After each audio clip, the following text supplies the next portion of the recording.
enthusiastic students, and our respected dignitaries whose participation adds great meaning and value to this occasion.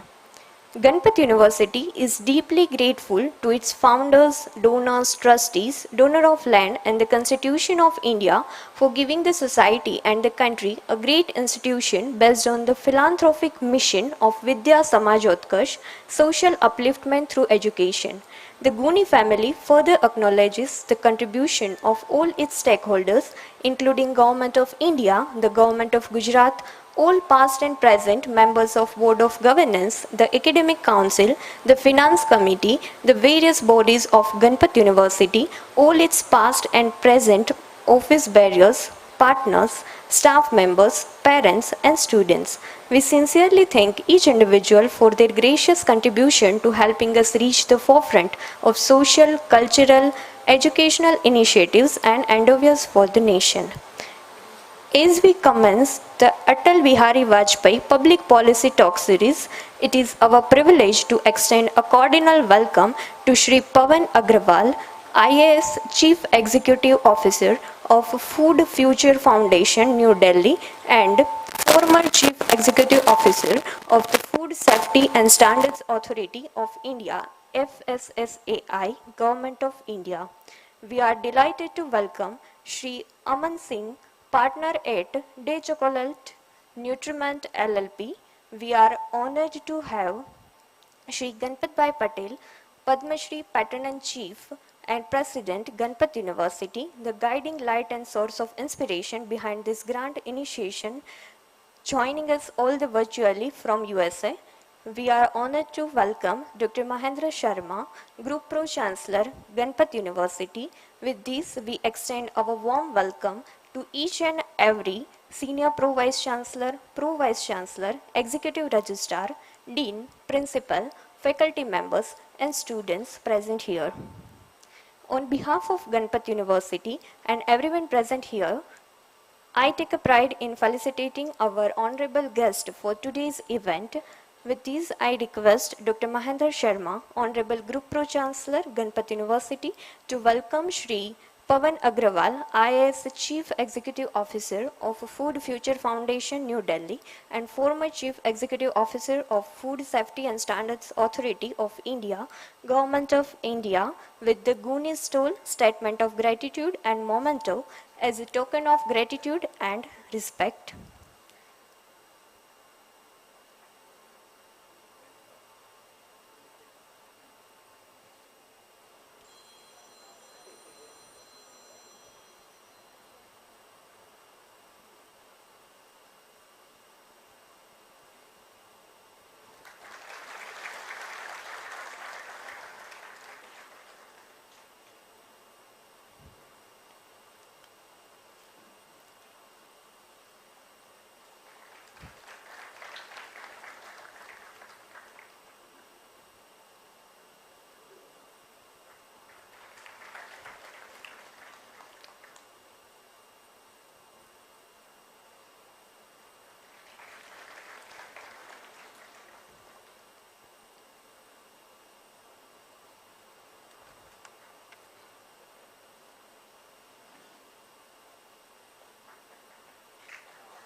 Thank you, sir. I also request Dr. Mahendra Sharma, sir, to welcome Shri Amandeep Singh, partner at De Chocolate Nutriment LLP, with GUNI stole a statement of gratitude and memento.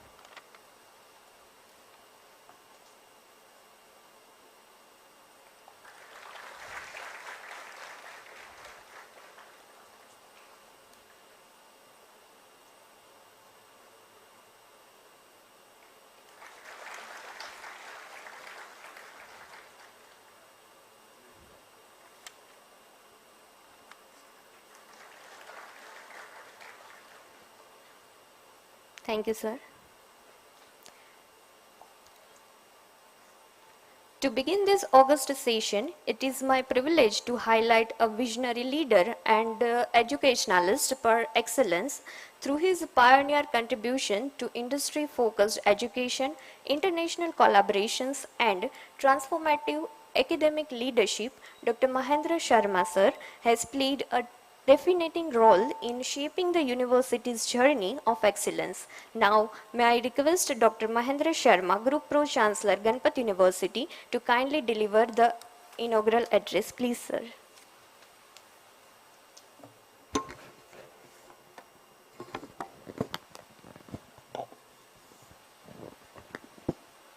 Thank you, Professor.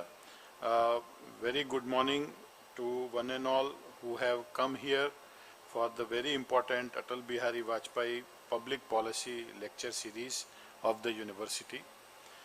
We all know that the former late Shri Atal Bihari Vajpayee ji, his birthday, which is on 25th of December, is celebrated as Good Governance Day. And the university, as a mark of respect, has created this Atal Bihari Vajpayee distinguished lecture series on public policy and good governance.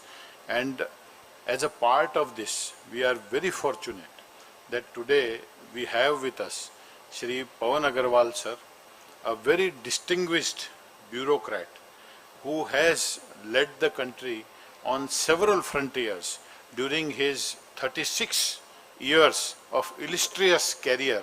And I can tell you, after meeting sir and listening him, learning from him, it is evident that his career is continuing, and probably till he is going to be active, he is going to make everybody's life transformative. Sir, we are really thankful that you accepted our invitation and you are here today among us. We are really fortunate that when people and personalities like you put your foot on the soil of Ganpat University, there is a different feeling which emulates out of it, and your presence itself is indicative that Delhi is taking note of us. Thank you, sir. We are very delighted, and we are always blessed that our Honorable Patron-in-Chief and President of the University, our beloved Dada, Shri Ganpat Bhai Patel, he has been a constant source of inspiration, and Dada is here while it is a night there, blessing us. And when Agarwal sir came in the boardroom, you will all be surprised that he did not miss a moment, and he invited very eminent researcher, Shri Govardhan Bhai Patel, at 1 a.m. in the night, woke him up, and he said, "You must talk to Mr. Agarwal, and this is where we need to do something." And that is how Dada is. He does not miss a single minute. He would connect people immediately in the best interest of his motherland. And every time he was speaking, he said Bharat, Bharat and Bharat. So in his heart, it vibrates continuously.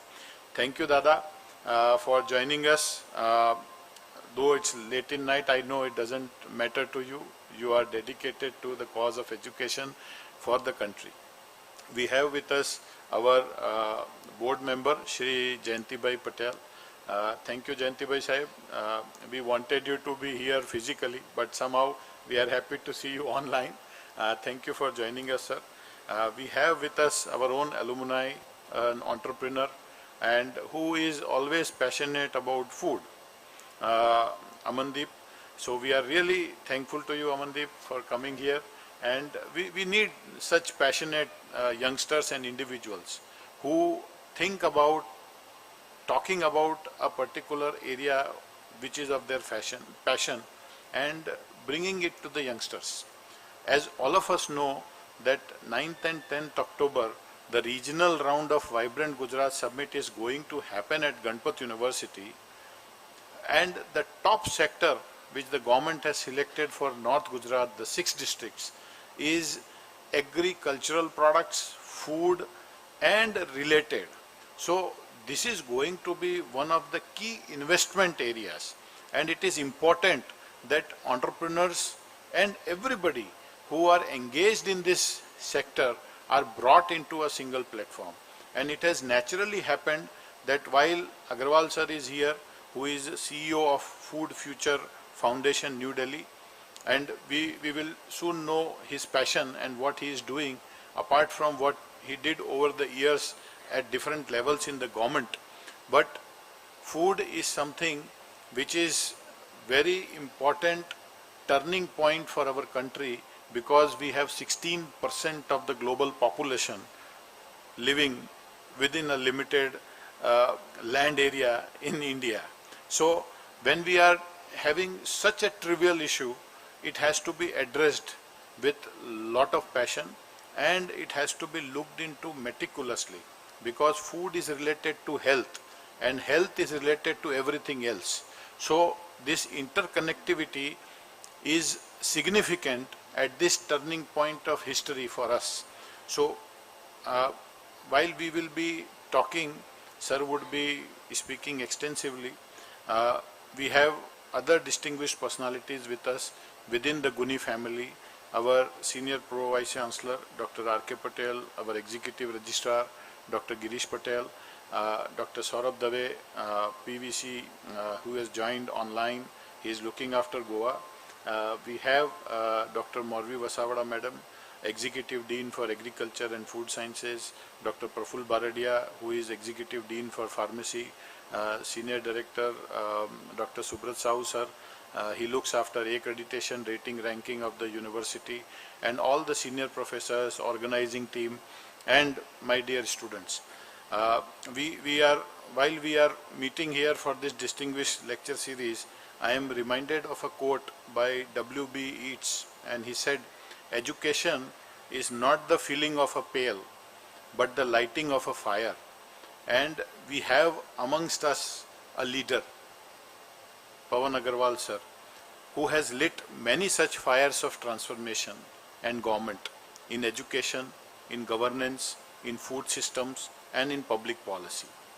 His journey has spanned over 36 years of exemplary service, and he has been at the highest level of Government of India as Secretary to Department of Consumer Affairs, Special Secretary to Ministry of Commerce and Logistics, CEO of Food Safety and Standards Authority of India, and Advisor for Education and Culture in the Planning Commission, which is now Niti Aayog. And his leadership at Food Safety and Standards Authority of India, he launched Eat Right India movement, and which the World Health Organization hailed as a model for public health transformation. He has stewarded the National Logistics Policy, and the Gati Shakti Master Plan has helped shape India's trade and infrastructure vision, aiming to reduce logistics cost from 14% of GDP to single digit.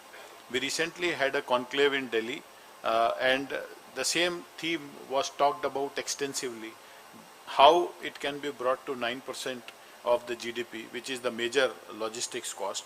Sir is the one who was instrumental in implementing RUSA, which is Rashtriya Uchchatar Shiksha Abhiyan, very innovative scheme.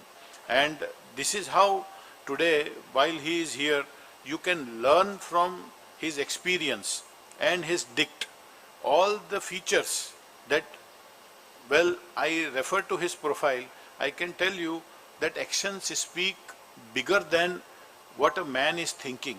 When he is implementing those things, when in a large democracy like India, and is able to see the fruits of it, you are sitting with a personality who has seen it all.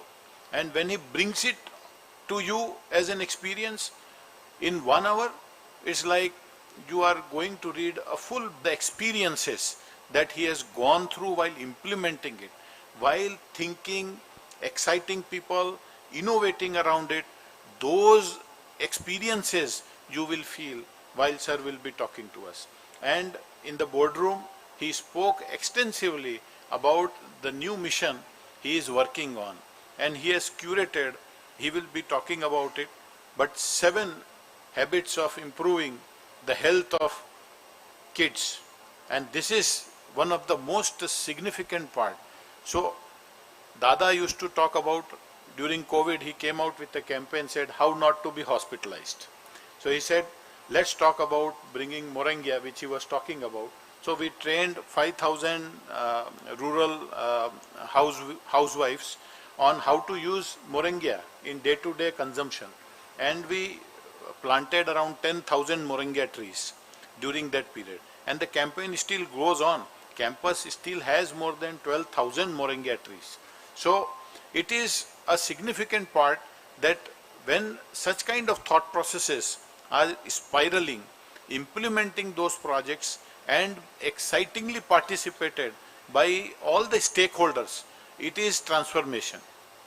And we are really fortunate that while we will be going through all these learnings, it will be really seen that we may eventually become Ganpat University under his guidance as one of the key players into these initiatives, which Dada will talk about, that how we will going to emulate what Agarwal sir is thinking. And to close on the welcome note, I go back to Dr. S. Radhakrishnan. He said that India's destiny is being shaped in her classrooms. And this is where you need experienced people to come and talk to the youngsters and to make them understand that how they should evolve for the coming generations.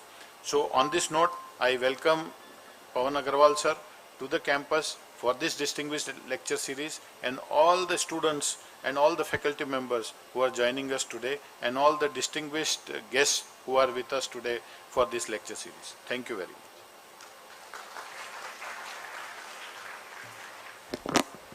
Thank you, sir, for enlightening inaugural address. We are privileged to have Padma Shri Ganpat Bhai Patel, Honorable Patron-in-Chief and President, Ganpat University, a visionary entrepreneur, philanthropist and nation builder, honored with the Padma Shri, one of the highest civilian award of our nation, for his remarkable contributions to society. So now I request Dada to deliver a ceremonial address. Please, Dada. Thank you, Beta. Good morning to everyone, especially our guest today, Sri Pawan Bhai Agarwal ji. We want to welcome you on our beautiful campus, green campus, auspicious campus. And I always, whenever people ask me, where do you want to take this university? And my dream is Nalanda plus Stanford. We want to have a values of Nalanda, and we want to have a latest and greatest of Stanford. And everything in between. We don't want to miss out. Salma Sahib talk about good governance. Why should we talk about good governance? There should be only one kind of governance. Only good governance. Governance always should be good. Why do we talk about being good people? People should always be good. So let's make this a way of life. And the same thing with eating right. Let's make it a way of life rather than exception. So today, when Pawanji was in the conference room, he came up with a very good idea. He said, Dada, why don't we implement this program called Eat Right at the our Gyan Shakti and Raksha Shakti girls' school. And I said, done. So today, I am making statement, let's implement that program, and we call it let's redo the menu, and we call it Eat Right. Eat Right. And we're going to add few things like moringa, the gooseberry, amla, all the good stuff. More spinach, and roti done properly, without losing nutritious value. Kathor done properly, no fried food. So this kind of stuff we will implement. Let's come up with a good menu, healthy menu, and I think the girls are the right one to do experiment, they will be so proactive in accepting it. I know they will. They are our jewels. So we're going to do that. And thank you for suggesting that, Agrawalji. We don't waste time. We take good ideas and we run with it. Again, your trip is already paying off handsomely. Yeah, what could I talk about you? You are a rare combination of everything. You have educations in America. You have spent so much time in the government. You have higher education policies, um, eating right, doing it right. You are an institution builder. You are an educationalist, and you're full of energy. We want to utilize your expertise, and we're going to be in touch with you. We're going to come to Delhi. We're going to have you come here. So we are not leaving you alone. I guarantee you that. I want to thank Amandeep for joining us today. You are my favorite alumni. I have 60,000 alumni. You are a special one, Aman. Thank you for coming here today. Hope families, everybody is fine. I will see you soon also. Jayanti Bhai, our BOG member, thank you for joining us today. Vijay Lakshmi ji is here. Thank you for making this happen and bringing valuable guests to us today. Girish Bhai, our registrar, Praful Bhai, Subrat Bhai Sahu, Saurabh, Mauri Ben, R.K. Patel. I'm not leaving anybody else. I guess Mauri Ben is right there too. Girish Bhai is there. Thank you for joining. I think we're going to have a great day. Let's listen to our valuable guest. And, I had a little bit of listen to him. And, as soon as I talked to you, I immediately thought about Gordon Bhai. And everybody that comes in contact with me knows that मैं सोता नहीं और सोने देता भी नहीं. So, our Prime Minister Shri Narendra भाई बोलते हैं मैं खाता नहीं, खाने देता नहीं, मैं सोता नहीं, मैं सोने देता नहीं. We need to get things done, and we need to do it now. We need to do it now. Timing is right. We have a good governors. We have a good government, and we have a young India. Government, the rest of the world is noticing us. So let us show them what we are. We have a values, ancient values. They try to patent lasan, what कहते हैं, garlic. They try to patent adu, which, when I used to get sick, my mother used to put a lasan and ajmo on my koti and walk around, and in 2 days it was gone. And now they try to patent this damn thing. They try to patent neem. Whatever, we have been doing this for years. We just have not systematically organized it. So now we're going to organize it. We're going to do it right. We're going to eat right. We're going to live right. And we're going to live a good, healthy life. Let us make it as a contagious. Let us make sure that we all do it together. Thank you. And I'm so happy to see the house full of students here today. You are all interested in having a good health. I'm so happy to see you. Thank you. Thank you, Dada, for blessing us with the inspiring words, for always being the guiding force of Ganpat University. Thank you. Now it is my pleasure to introduce Shri Amandeep Singh, a dynamic business leader and strategist with the expertise in digital transformation, manufacturing, packaging and hospitality. With over a decade of experience in supply chain optimization and technology-driven growth, he has been instrumental in entitling the industry to scale efficiently. May I now request Shri Amandeep Singh sir to address the gathering. Please.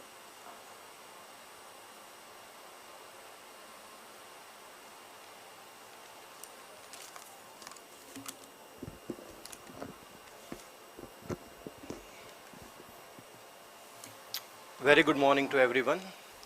It's always been a pleasure to be here present in front of you, and really I want to thank first Sharma sir and team to invite me, and what a moment to be here and present something which is related to food. So I come from a family which is into legacy business of food. This year we completed almost 50 years. So I would say this is one of the nicest time to be present here and present something and share my experiences with you. So whenever I step on this campus, I always sometimes joke with Sharma sir that you are sitting on a launch pad of ideas. And I have many torpedoes sitting right in front of me, right? These torpedoes, I think right now you are very silent or you didn't get my joke. थोड़ा food का topic है और energy इतनी down है, नहीं चलेगा. So the topic that I am going to speak today, सभी ने B2B सुना होगा, B2C सुना होगा, D2C सुना होगा, right? Shark Tank बहुत लोग देखने लग गए हैं. Today I am going to talk about C2C, which is campus to community. How students can be change makers in the field of food, health and sustainability. So I am associated with all these three aspects, and luckily the topic of sir is also towards the same, food, health and sustainability. So I thought I'll just add a little bit value to it and share my thoughts on the same. So I want you all to be the change makers, and I'll share my thoughts how you can be, so that from students from this campus how you can bring those changes to the community. I'll share a little bit about myself so that you can relate to the person who is speaking. I was sitting right where you are a decade before, right? So I'm mechanical and industrial engineer by education. Somewhat I have some experience in supply chain and optimization, which I use in food processing and other fields which I am right now associated with. So I think majority of you right now are either from agriculture, biomedical, pharmacy, things like that, and a mechanical engineer is addressing you, which is interesting in itself, right? So I would say एक बहुत famous dialogue है, रोटी कपड़ा मकान. सुना है सभी ने? तो मैं थोड़ा सा उसमें ऐड करना चाहूँगा कि फ्यूचर जो है, रोटी कपड़ा मकान, स्वास्थ्य और हवामान, health and environment should be, these two should be added whenever we say something, and we should think about it, right? So why it matters, let's discuss on that. So some interesting facts many of you might be knowing about food. By 2050 almost 10 billion population will be there, right? So we need to generate enough food so that everybody can have some good food in their day-to-day life, right? So you need to think about how to achieve it. Right now we are sitting at 2025, we have 25 years, 10 billion population. So we need to ensure not just good food, we need to ensure nutritious food. So all the food science people, agricultural guys, you need to think how we can achieve that. You have a good head start, you are studying about it, there are experts who are here, you can connect with them, think about it, and have a roadmap in your mind how to achieve it. About the health, so we are living in a paradox society, I would say. कहीं पे malnutrition है, and on the other part you have obesity and diabetes, right? So completely opposite nature of society, how to balance it. So these are some of the thoughts that you can think about, and with Startup India in place, you have ample opportunity to think how to deliver.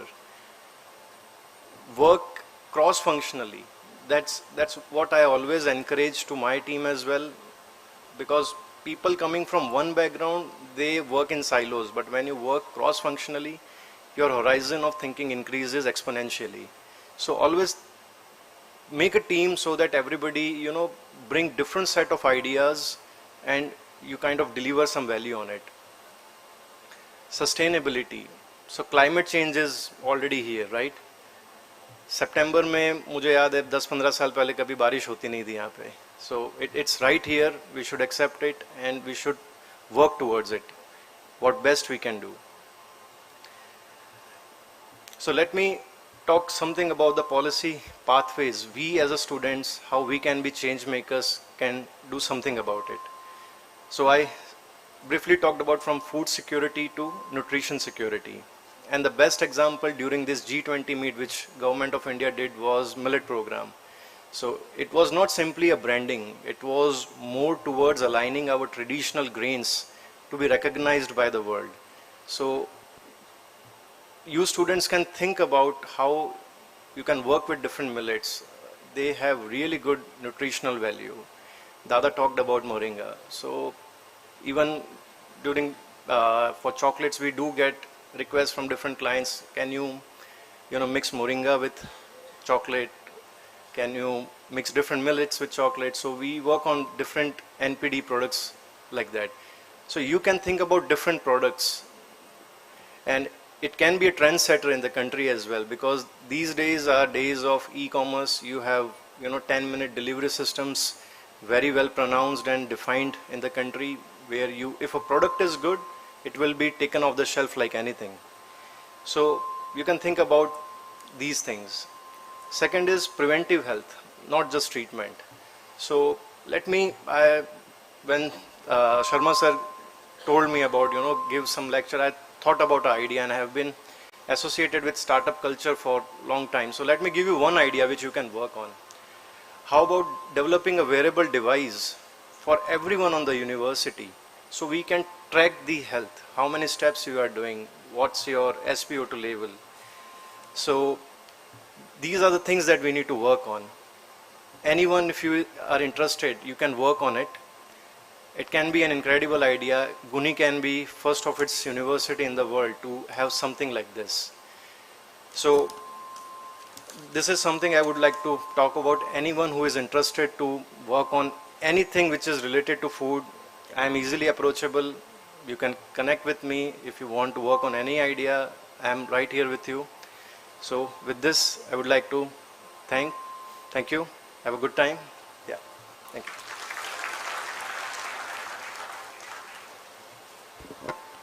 Thank you, sir, for your inspiring words. It is time for the moment we all have been eagerly waiting for. Today's distinguished speaker and stalwart in a public policy and institution building, Shri Pawan Agarwal, IAS. In his remarkable career spanning 3 decades, he has served as a secretary to the Government of India, CEO of the FSSI, where he conceptualized the global acclaimed Eat Right India movement and played a pivotal role in higher education reforms, national logistic policy, and the Gati Shakti Master Plan. Currently as a CEO of the Food Future Foundation, he is shaping sustainable pathways for food, nutrition, and public health. We are privileged to have him deliver the public policy talk on the Shaping the Future public policy pathway for food, health, and sustainability. Over to you, sir.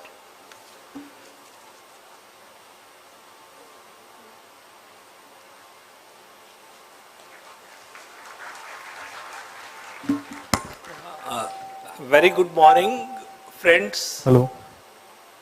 So, I don't have slides, please. I don't have any slides. Okay. So, no. So, it has been exactly 2 hours 42 minutes when I got introduced to Ganpati University. When ma'am came to receive me at the hotel, and it started, slowly and gradually knowing little bit more after every kilometer, after every few minutes. And by the time I landed up here, I was first introduced to those Panch Kriya that you do. I said, yeah, to brilliant, why don't we take a photograph of that, And everywhere I went, I think as if a magic box was opening to me. It is just overwhelmed by the experience that I have had over the last 2.5 hours. Okay. And very fortunate that you are in a university which is different. As Dada mentioned, I think it is very much on its path to becoming one of the top universities in innovation, not only scientific innovation, but even human innovation. And at the same time, not forgetting the ancient rich culture and wisdom that came to us from thousands of years of our civilization. So I think this is fantastic. Hats off to, the vision of Dada, our Reverend Ganpat Bhai Patel ji, and Dr. Sharma and his team here in the university, and all the people who have contributed in making it so big in such a short time. As mentioned, I have spent 36 years in the government, and after 36 years, I felt time to, relax a little bit, and then something else happened. I'll come to that later on. But in these 36 years in the government, 25 years I spent in the higher education. I started my journey in higher education in 1998, when as Deputy Secretary in the Ministry of HRD, Department of Higher Education. So I was handling the desk on central universities. And I was interacting mostly with the universities, the governmental universities. And at that point in time, there were not too many private universities. Maybe Nirma University in Ahmedabad had come up by that time. But there were not too many of private universities. And government at Delhi was still trying to figure out whether to allow private universities or not through public policy. Gujarat was a little ahead of its times, allowing Nirma University, but national level there was no consensus on it. And at that point itself, I begin to realize that it is not the public universities that will define India's higher education system. Eventually, like many parts of the world, the private universities will have increasingly greater importance in shaping the future of our higher education system. Even though, government subsequently, and there were several changes of government, had somewhat reluctantly, accepted the fact that the private higher education exists. Otherwise, I use the word reluctantly because there was no policy announcement that, we will encourage or promote private higher education or private universities to come in.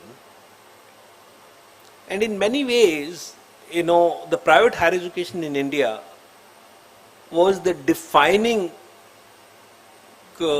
phase of India's growth when graduates, engineering graduates from private engineering colleges across the country started doing back-end jobs to begin with for large multinational companies, and eventually went up the value chain and they started doing very sophisticated, services sector jobs.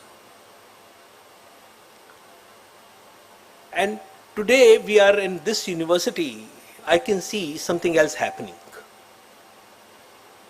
It is a multidisciplinary university. We can't call it a purely an engineering college. And earlier I can see, I'm giving you a little perspective because what you see today was not always like that, It was very different 10 years, 20 years, 25 years ago. Life was very different. We did not have many universities and colleges in the country having such spacious auditorium with such comfortable seats. There were very, very few. I can tell you that you are so fortunate Just 10 years ago, there were not too many. Or even today, I passed out from a fairly reputed engineering college, Punjab Engineering College. My own college does not have, even half the size of this auditorium that you have. And the chairs are still rickety old chairs there in the auditorium. So I think things have changed, but not only in terms of infrastructure, but also in terms of vision, in terms of what an higher education institution should be, should be doing, And as I would completely agree with what Dada mentioned, that in these universities, good governance is not a matter of issue. Governance is there and governance is good. It is taken for granted. I think in public university system, we are still struggling with the issues of governance, with the issues of, how do we manage, our faculty, how to bring accountability in our faculty. So those issues are still there in the public university system. But private university system fortunately does not have to address many of these issues. So very fortunate you are actually on to the mission of higher education to ensure that we give to our future generations the best education that is possible. So congratulate to all of you, and it's very heartening to be here in this institution. Now coming back to the theme of this public lecture, as I mentioned that my own acquaintance with education, with food and nutrition has been after my higher education journey, and that is only 10-year-old. When I was first time, of course I've been eating food, so that you can leave that aside. But so when I was posted as CEO of Food Safety and Standards Authority of India, I had not even heard of that organization. And so forget about knowing what it does. And when I joined the organization and dark and dingy corridors, went to the room, I had quite a tough time even locating my own office, my office room in that building, in the FSSAI FDA Bhavan, because the corridors were dark and they were cluttered with old furniture and old newspapers lying all over. So from that day, my journey in food and nutrition began, and slowly and gradually we, were able to shape Food Safety and Standards Authority of India as one of the premier regulator globally. Today, as you celebrate or organize Vibrant Gujarat in this university, in Delhi, FSSAI is organizing the Global Regulators Meet in September. So we have come a long way in our journey on evolution of the FSSAI. But here I'm not going to talk about the FSSAI as well. We are going to talk about three specific areas: food, health, and sustainability, and policy around them. While earlier, these three topics, people would feel that there is hardly any relation between these three topics. These are completely distinct. Food तो हम खाते हैं, health थोड़ा बहुत बीमार पड़ सकते हैं अगर ठीक नहीं खाएंगे, लेकिन connecting food with health was okay, not beginning to be realized as very important aspect of food. And connecting food or health with sustainability was not even understood, or is still not really fairly understood. What is the connection between food, nutrition, or food, health, and sustainability? It was just a few years ago that the United Nations organized the UN Food System Summit, where they begin to look at that the food is looked at by governments, even UN organizations, in silos. There is a Food and Agriculture Organization which looks after agriculture and production aspect of food. There is the World Health Organization, which even though primarily looks at curative care, but when they are beginning to focus on preventive care, they are looking at impact of food on health, and therefore there is a World Health Organization. There is a UNEP, United Nations Environment Program, that looks at issues of environment and then increasingly climate change, and then they were beginning to focus on biodiversity. And in the UN Food System Summit, they tried to bring all these three elements together to see that are there connections, are there synergies, what are the trade-offs when we make policies focused on food, food production, agriculture, and ignore the environmental aspect. Are there trade-offs? And it began to be dawned upon people at the national, at the international level, that by merely looking at these aspects in silos, we are missing something very, very big. And if we can call all these things as a food system, it began to be realized that our food system is broken. It is very significantly broken and we need to fix it. And that was just 4-5 years ago. And then began the entire issue of how do we fix our food systems. Today, as we speak, and as we move towards 2030, which is our goal to achieve 17 Sustainable Development Goals, we are left with just 5. We are struggling to figure out how to fix our food systems. And I'll take up each of these areas, how we are moving, where we need to go, and then try to bring them together. So let me begin with food. I think many of us, particularly the faculty here, our distinguished guests, may have heard that immediately after independence, the country had severe food shortages, and that went on till about 1960s, when we had to import food from United States. I fear to mention it on this forum today, but anyway, we were hugely dependent on imported food. Today, India is food surplus. Not only in basic cereals, grains, but in most areas we are either number 2, number 1, number 2, number 3. In most food stuff, there is still some issues with edible oil. There are still some issues with pulses, but in most cases we are self-sufficient, and we have, not only self-sufficient. To address the issue of affordability of food, so India has a very massive safety net program. We are providing through the public distribution system free grains to a very significant, almost 85 crore people every year.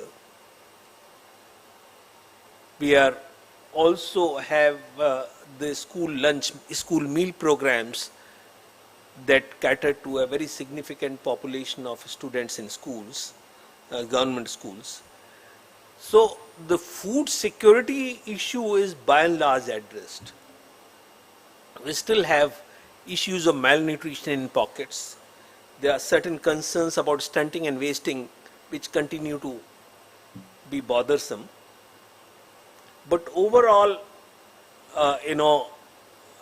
as far as food security is concerned, we are reasonably well off. What is now bothering us is the nutritional security. whether the quality of diets that we all consume is giving us good health.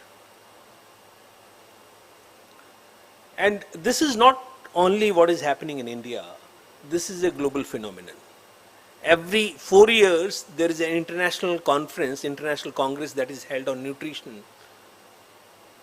This year, it was held in Paris a few days ago. And a colleague from the foundation was there at the conference. Last time it was held 4 years ago in Tokyo. I was personally there at the International Congress on Nutrition. And I could see the shift that has happened. In the last Congress, there were a lot of presentations and a lot of focus on issues of undernutrition.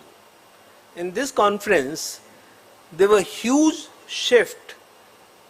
There were far more number of papers and presentations on issues of obesity, issues of early diabetes setting in, issues of hypertension in young adults. So these issues are dominating the public discourse on nutrition and food, which were very different 4 years ago. And I'm giving you this perspective with the view that you have a program in food and nutrition and dietetics. So you must recognize this, that the world is shifting. Our environments are shifting. You know, these issues will plague us more and more as we move forward. A few days ago, I had taken my granddaughter to a doctor. She's a 13-year-old. And I could see in the doctor's clinic,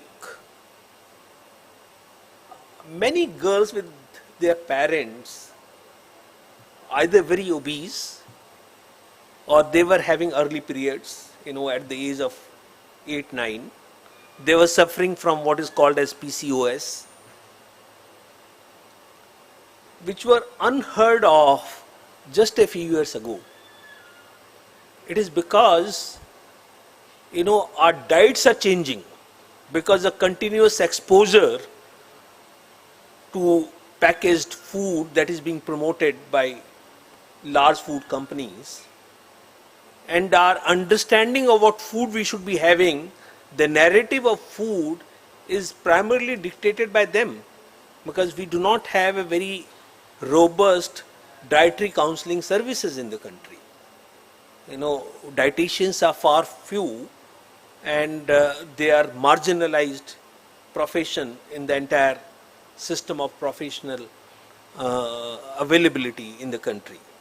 So this shift, you know, from transition towards from undernutrition to overnutrition, obesity, that is happening before our own eyes. And when you graduate and you are in the world of work, you will see this, you know, happening, and you have to be prepared for that in your education, because you are going to be there in the workforce in future, and therefore be prepared for it.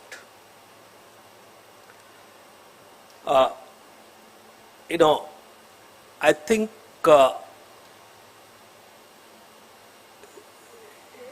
the efforts of our food businesses, particularly those who want to get into entrepreneurship, you know, inspired by your own alumnus here who gave a beautiful and who offered to help you in your entrepreneurial journey.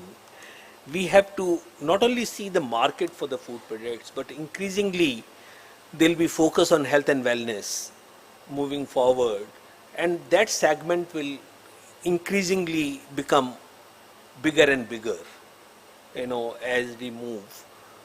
And this movement can become faster if consumers start responding to education, and we take efforts in that direction, and I'll come to that a little later. The Eat Right India campaign that we started is focused on some of these issues, but what I'm currently doing as a part of Food Future Foundation is introducing food and nutrition education, combining it with lifestyle and sustainability in schools through a framework that the foundation has devised, which is a 21 habits framework, eat well, live well. So it's not about eating well, but also living well. And I was so happy to see that many of these elements of what are part of this framework are being implemented in this university, I'm sure in the schools under the university. So this transition that is happening from undernutrition to overnutrition, focus on dietary choice, the quality of diets that we are having, focus on variety in our food, new understanding about how our gut health is so critical to our own health and our mental health in particular. These new understanding will define the future of food and future of nutrition in India and globally. So this is one policy pathway I can very distinctly see rolling out before our own eyes.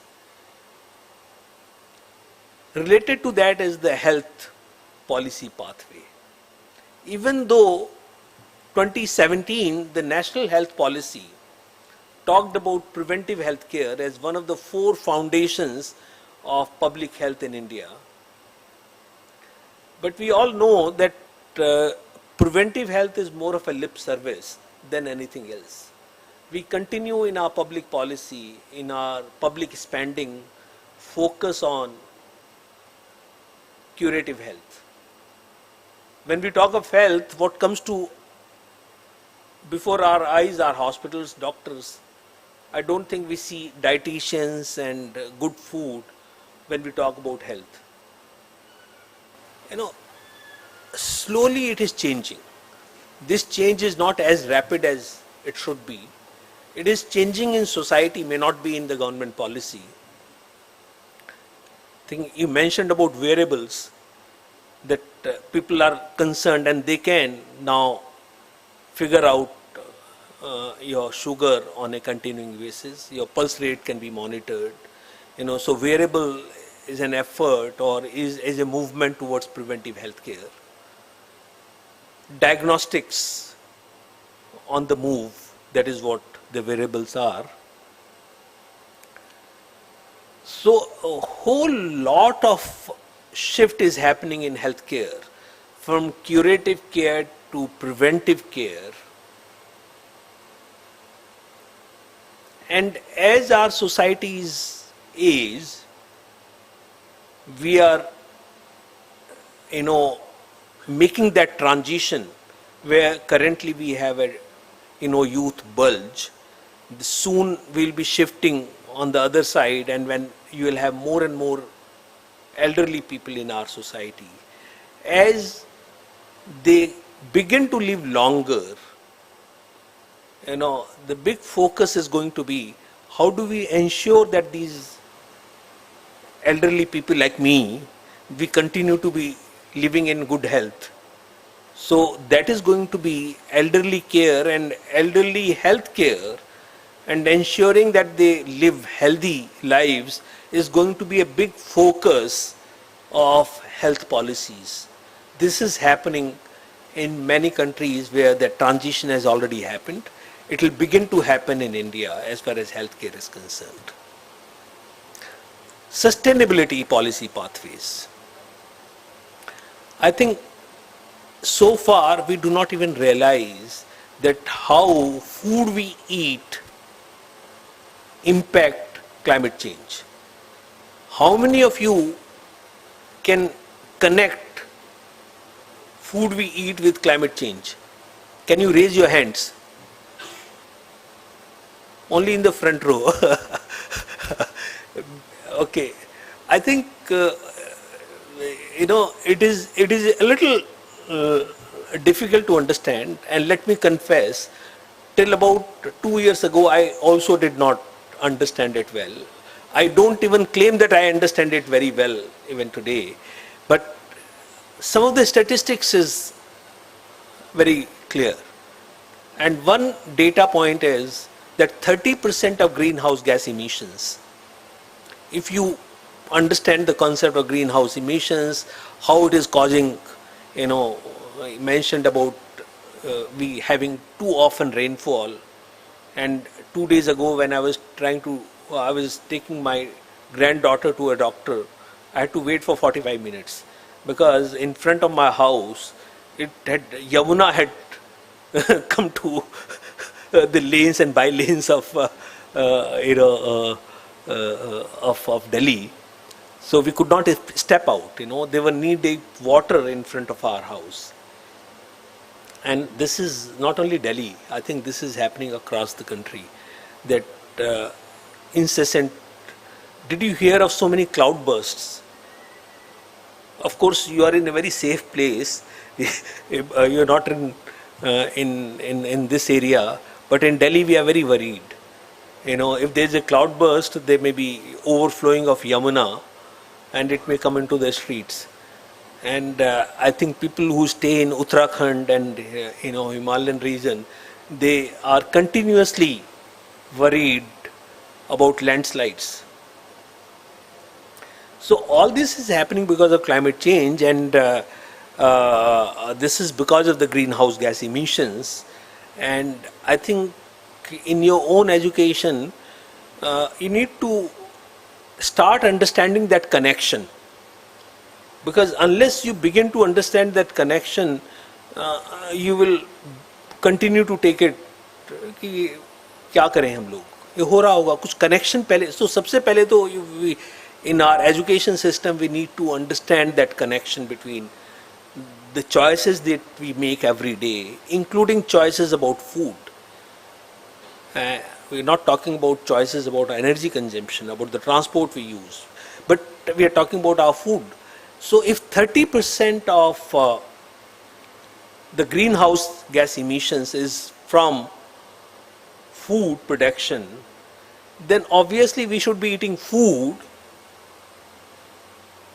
which has less greenhouse gas emissions.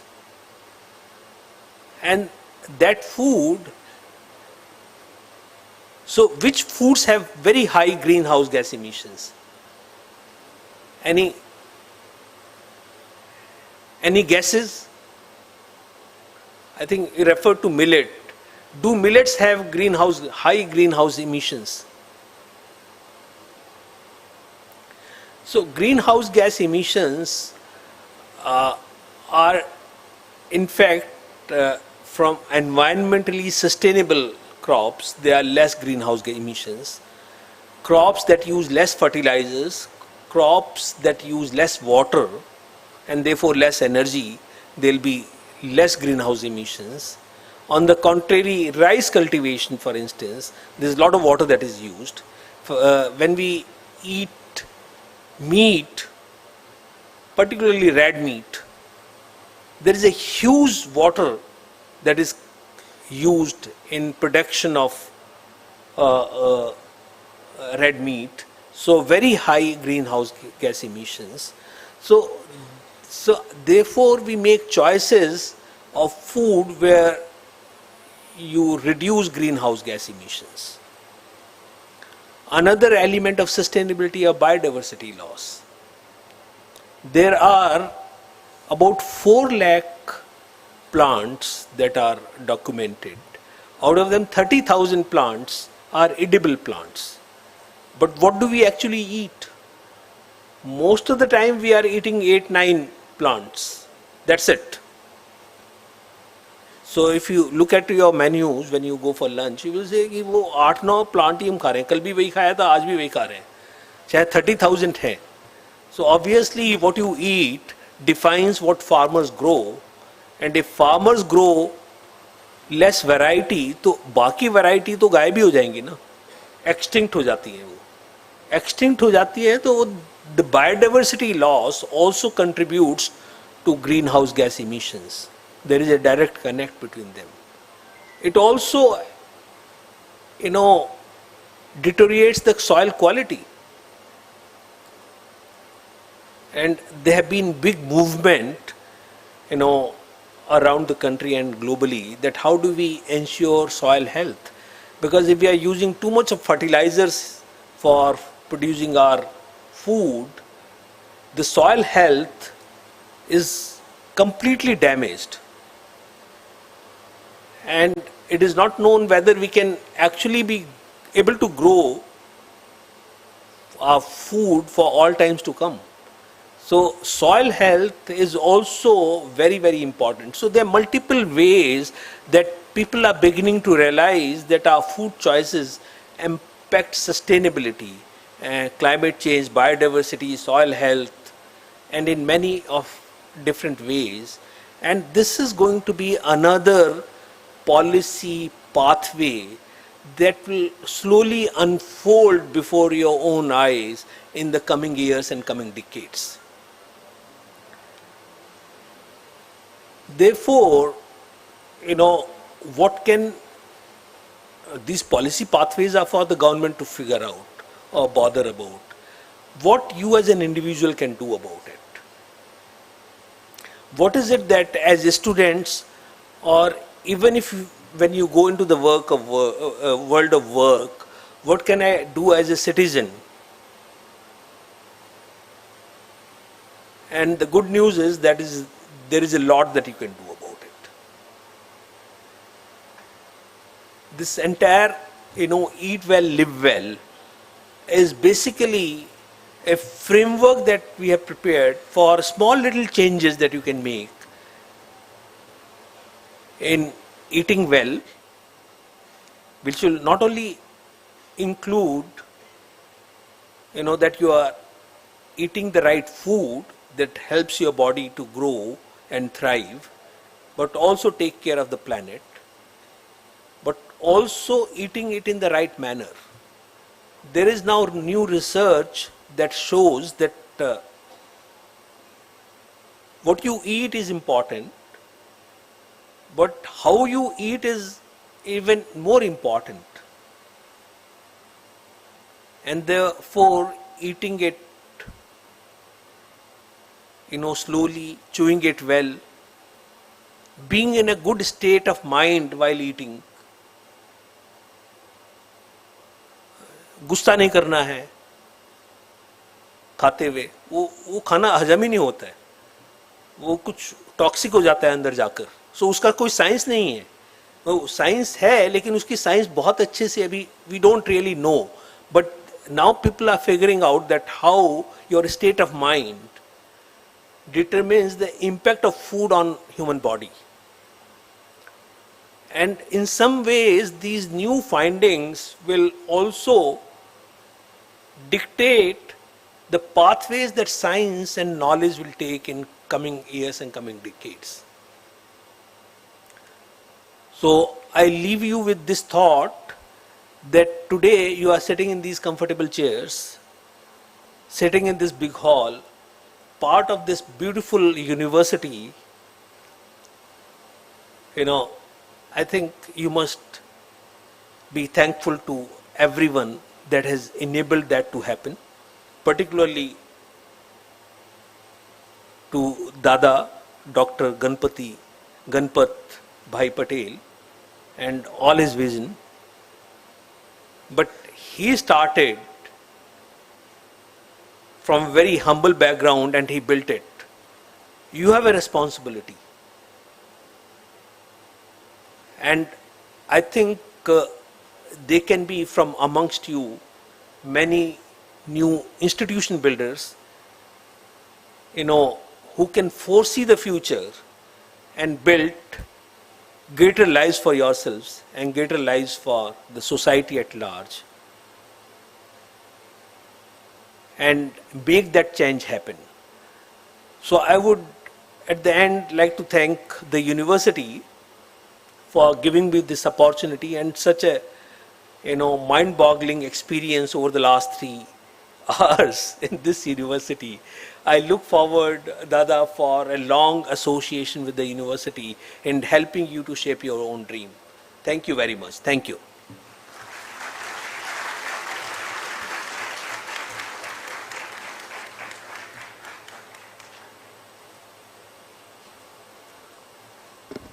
Thank you to our eminent speaker for insightful and thought-provoking talk shaping the future of food, health and sustainability.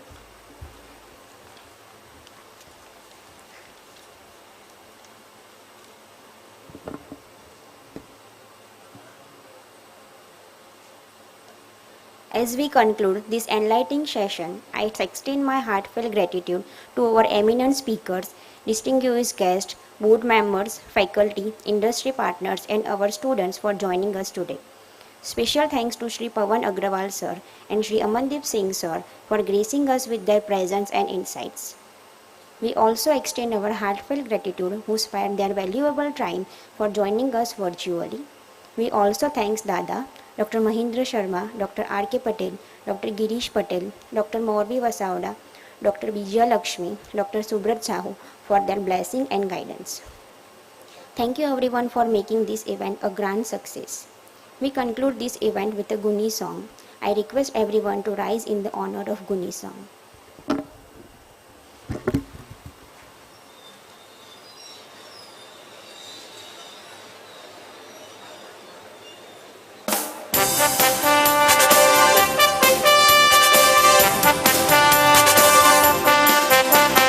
Ganpat Vidyanagar तणा अमे तेज पुंज अविनाशी आधन्य धराना संतानो अमे सरस्वती अनुरागी आधन्य धराना संतानो अमे सरस्वती अनुरागी गणपत विद्यानगर गणपत विद्यानगर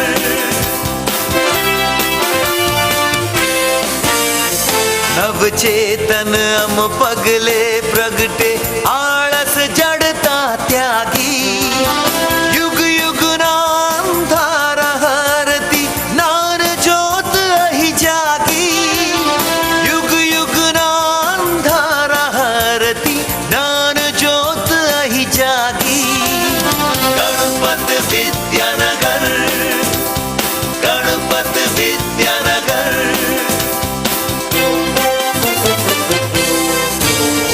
ज्ञान तणा निर्मल प्रकाश थी धर धर उज्जवल करशु सत्य प्रेम करुणा छलकावी स्वर्ग भूमि पद धरशु सत्य प्रेम करुणा छलकावी स्वर्ग भूमि पद धरशु गणपत विद्यानगर गणपत विद्यानगर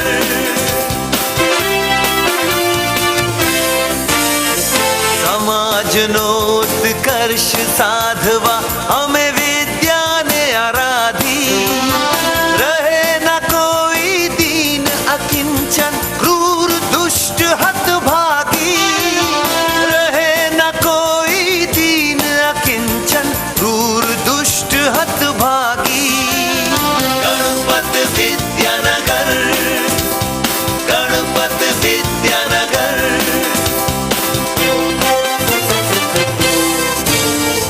यज्ञ दान तप कर्म हमारा शाश्वत रहे प्रकाशी धरा गुर्जरी मात भारती थाशे धन्य सुभागी धरा गुर्जरी मात भारती थाशे धन्य सुभागी गणपत विद्यानगर गणपत विद्यानगर विवेक विद्या पराक्रम थी अंबर आंबीलैषु सुजलाम सुफलाम धरती माना चरणे जीवन धरषु सुजलाम सुफलाम धरती माना चरणे जीवन धरषु Ganpat Vidyanagar Ganpat Vidyanagar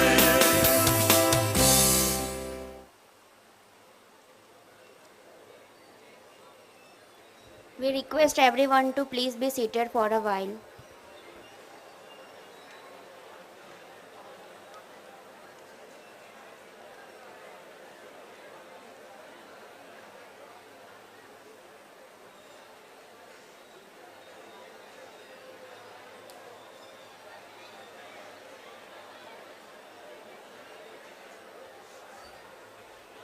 We request everyone to please be seated.